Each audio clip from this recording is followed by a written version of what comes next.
Nekat, Jenderal Bintang 3 berani ancam Mahfud MD, Menko Polhukam santai.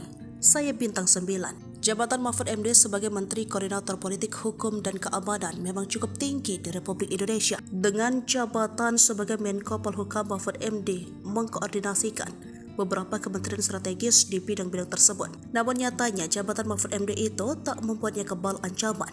Baru-baru ini Mahfud MD mengaku jika ia diancam oleh seorang Jenderal Bintang 3. Dikutip dari Warta Kota, Mahfud MD diancam oleh Jenderal Bintang 3 tersebut saat mengungkap korupsi di PT Asuransi Sosial Angkatan Bersenjata Republik Indonesia. Mahfud MD yang juga calon wakil presiden nomor urut 3 itu mengatakan, orang Bintang 3 itu mengancam dirinya lewat telepon dengan menyebut bakal membawa Mahfud ke pengadilan jika mencemarkan nama baik PT Asabri.